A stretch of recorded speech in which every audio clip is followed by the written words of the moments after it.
Hello guys, welcome back to our YouTube channel. तो आज हम अपने बिहार बोर्ड के कंप्लीट इकोनॉमिक्स ऑब्जेक्टिव क्वेश्चंस की सीरीज़ को कंटिन्यू करने जा रहे हैं। अब तक हमने इस सीरीज़ के 4 वीडियो को अपलोड कर दिया है, जहां हमने सभी चैप्टर के प्रीवियस ईयर ऑब्जेक्टिव क्वेश्चंस को देखा था। तो आज के इस वीडियो में हम माइक्रो इकोनॉमिक्स के 5th chapter elasticity of demand के कंप्लीट ऑब्जेक्टिव क्वेश्चंस को देखने जा रहे हैं, जो अब तक के बिहार बोर्ड के एग्ज़ाम में पूछे गए हैं। क्योंकि सभी क्वेश्चन एग्ज़ाम में पूछे गए हैं, इसलिए ये क्वेश्चन आने वाले एग्ज़ाम के लिए भी बहुत इंपॉर्टेंट है। एक बार अगर आपने हमारी ये सीरीज़ को पूरा देख लिया तो ऑब्जेक्टिव क्वेश्चंस के लिए आपको कोई बुक या कोई और चैनल पर जाने की कोई ज़रूरत नहीं है, क्योंकि यहाँ से आपके 50 out of 50 objective cover up हो जाएंगे। तो चलिए शुरू करते हैं हम अपने इस वीडियो को क्वेश्चन नंबर फर्स्ट के साथ। क्वेश्चन नंबर फर्स्ट है, elasticity of demand is option दिया हुआ है क्वालिटेटिव स्टेटमेंट और ऑप्शन भी है क्वांटिटेटिव स्टेटमेंट। तो इलास्टिसिटी ऑफ डिमांड एक क्वांटिटेटिव स्टेटमेंट है, क्योंकि ये मेजर करता है उस चेंज को जब प्राइस चेंज होने से डिमांड कितना चेंज होता है। इसे मेजर करने के लिए हम इलास्टिसिटी ऑफ डिमांड का फॉर्मूला यूज़ करते हैं। तो इसका आंसर हो जाएगा option number B, quantitative statement. वही लॉ ऑफ डिमांड एक क्वालिटेटिव स्टेटमेंट है, क्योंकि वो ये नहीं बताता है कि कितना, वो मेजर करके नहीं बताता है कि कितना चेंज हुआ है, वो ये बताता है चेंज हुआ है और किस डायरेक्शन में हुआ है।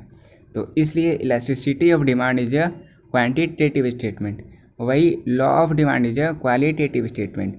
और ये क्वेश्चंस इस साल के एग्जाम में भी पूछे गए हैं। तो ये क्वेश्चंस बहुत ही इंपॉर्टेंट हैं। जितने क्वेश्चंस मैंने इस वीडियो में रिकॉर्ड किया है वे सभी क्वेश्चंस आने वाले एग्ज़ाम के लिए बहुत बहुत इंपॉर्टेंट है। तो एक भी क्वेश्चंस आप मिस नहीं कीजिएगा, ये सभी बहुत इंपॉर्टेंट है। चलिए बढ़ते हैं नेक्स्ट क्वेश्चंस पे। नेक्स्ट क्वेश्चन ये भी बिहार बोर्ड के एग्जाम में आया हुआ क्वेश्चन है। ये क्वेश्चन है, demand function is expressed by which equation. तो हम पढ़ चुके हैं डिमांड फंक्शन जो है उसे प्राइस से रिलेटेड है, इसलिए यहाँ पे ऑप्शन नंबर सी होगा। यानी डिमांड फंक्शन जो है वो प्राइस के फंक्शन से रिलेटेड है। हम पढ़ चुके हैं कि डिमांड प्राइस के इन्वर्सली प्रोपोर्शनल होता है। जब डिमांड बढ़ता है तो प्राइस घट जाता है, और जब डिमांड घटता है तो प्राइस बढ़ जाता है। अब क्वेश्चन नंबर 3 है, how many types of elasticity of demand has. तो इलास्टिसिटी ऑफ डिमांड को 5 फॉर्म टाइप में बांटा गया है। वे सभी कौन कौन है तो ये भी जान लीजिए। पहला है परफेक्टली इलास्टिक डिमांड। यहाँ ई जो है वो इनफाइनाइट होता है, यानी कि एक छोटे से चेंज में, प्राइस के छोटे से चेंज पे जो डिमांड है वो इनफिनाइट रूप में बढ़ जाता है या घट जाता है। तो इसे परफेक्टली इलास्टिक डिमांड कहते हैं। इलास्टिक यानी डिमांड हाईली इलास्टिक होता है, बहुत इलास्टिक होता है, बहुत बढ़ जाता है या बहुत घट जाता है प्राइस के एकदम छोटे से चेंज पे। अब दूसरा है परफेक्टली इन इलास्टिक डिमांड। तो परफेक्टली इन इलास्टिक डिमांड में जो इलास्टिसिटी है वो जीरो के इक्वल होता है, यानी कि प्राइस जो है वो चेंज हो या नहीं हो, वो डिमांड हमेशा सेम ही रहता है, उस पर कोई चेंज नहीं होता है। तो इसलिए यहाँ पे E is equal to zero होता है। और अब थर्ड है यूनिटरी इलास्टिक डिमांड। तो यूनिटरी इलास्टिक डिमांड में ये है कि अगर प्राइस थोड़ा सा, जितना प्राइस चेंज हुआ उतना ही डिमांड चेंज होता है, वो हमेशा एक वन का वैल्यू लाता है, इसलिए ई इज इक्वल टू यहाँ 1 होता है। अब फोर्थ है greater than unitary elastic demand. यहाँ पे ई जो है वो 1 से थोड़ा ज़्यादा होता है, यानी कि प्राइस के चेंज होने से डिमांड थोड़ा सा ज़्यादा चेंज होता है। पर परफेक्टली इलास्टिक डिमांड में बहुत चेंज हो जाता है प्राइस के छोटे से चेंज पे। लेकिन greater than unitary elastic demand में प्राइस के थोड़े से चेंज होने पे डिमांड थोड़ा ज़्यादा, उससे थोड़ा ज़्यादा चेंज हो जाता है। अब है 5th नंबर है less than unitary elastic demand. यहाँ ई जो है वो 1 से भी लेस होता है, यानी कि यहाँ प्राइस चेंज होने से डिमांड में कुछ खास फर्क नहीं, अफेक्ट नहीं पड़ता है। तो क्वेश्चन नंबर 3 का आंसर हो जाएगा how many types of elasticity of demand है। तो इसका आंसर ऑप्शन नंबर बी 5 हो जाएगा। अब क्वेश्चन नंबर 4 है, price elasticity of demand means मांग की कीमत लोच का अर्थ है। तो प्राइस इलास्टिसिटी ऑफ डिमांड में हम ये पढ़ चुके हैं कि इसका formula proportionate change in demand by proportionate change in price होता है। तो इसका answer option number A, change in demand due to change in price हो जाएगा। अब क्वेश्चन नंबर 5 है, what is the price elasticity of demand if that demand for a commodity change by 60% due to 40% change in price, यानी कि price के 40% change होने से अगर डिमांड जो है वो 60% चेंज हो जाए तो इसका प्राइस इलास्टिसिटी और डिमांड क्या होगा। तो ये हम पढ़ चुके हैं, प्राइस इलास्टिसिटी और डिमांड हमेशा निगेटिव साइन शो करता है, क्योंकि प्राइस और डिमांड के बीच इन्वर्सली प्रोपोर्शनल का रिलेशन होता है। तो फिर इसका आंसर होगा -1.5, क्योंकि अगर हम डिमांड की जगह 60 रखेंगे और प्राइस की जगह 40, यानी 60/40, तो 40 में अगर हम 60 को 40 से डिवाइड करेंगे तो इसका आंसर आएगा 1.5।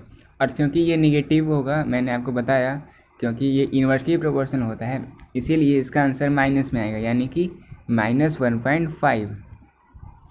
तो अब 6 नंबर क्वेश्चन है, which are the following is a method of measuring elasticity of demand.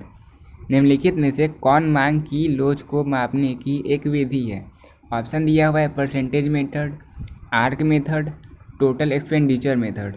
तो ये तीनों मेथड ऐसे मेथड हैं जो हम इलास्टिसिटी ऑफ डिमांड को मेजर करने में यूज करते हैं। और इस माइक्रो इकोनॉमिक्स के 11th यानी 12th क्लास के, बिहार बोर्ड के 12th क्लास में हमें बस परसेंटेज मेथड ही पढ़ना है। आर्क मेथड और टोटल एक्सपेंडिचर मेथड का यहाँ ज़्यादा यूज नहीं हुआ है। तो इसका आंसर होगा option number D, all the above. अब क्वेश्चन नंबर 7 है, हु प्रोपाउंडेड द परसेंटेज और proportionate method of measuring elasticity of demand. तो परसेंटेज मेथड को फ्लक्स ने प्रोपाउंड किया था, तो इसका answer option number B, Flux हो जाएगा। किसने मांग की लोच को मापने के प्रतिशत या अनुपात पद्धति को प्रतिपादित किया था। तो इसका answer option number B, Flux हो जाएगा।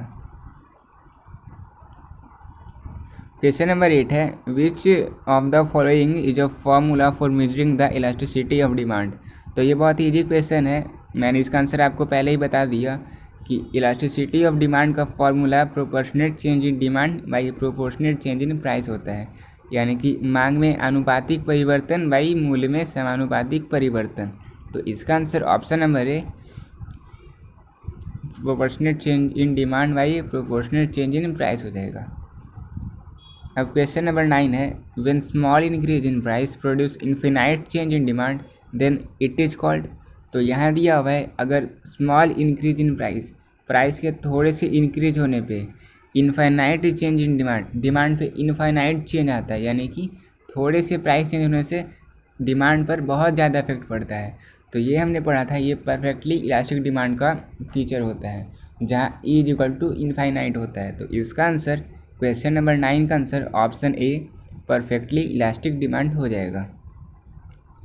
अब बढ़ते हैं नेक्स्ट क्वेश्चन पे। क्वेश्चन नंबर 10 है, under perfectly inelastic demand E is equal to.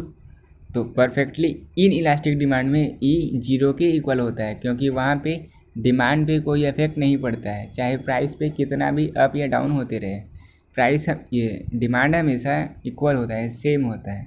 तो इसका आंसर ऑप्शन नंबर डी, 0 हो जाएगा। अब क्वेश्चन नंबर 11 है, for given goods price elasticity of demand is.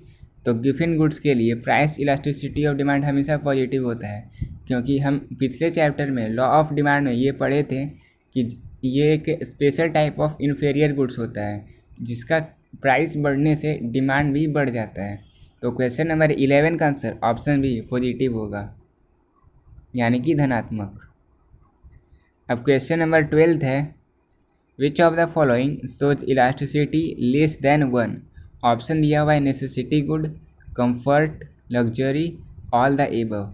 तो नेसेसिटी गुड में हमने पिछले वीडियो में भी एक एग्जांपल लिया था, जो नेसेसिटी गुड है वहाँ प्राइस जो है उस पर ज़्यादा इफेक्ट नहीं पड़ता है, और इसलिए वहाँ पे इलास्टिसिटी हमेशा 1 से लेस होता है, यानी कि आप कह सकते हैं वो less than unitary elastic demand होता है, यानी कि जितना प्राइस चेंज होता है उससे कम डिमांड में चेंज होता है।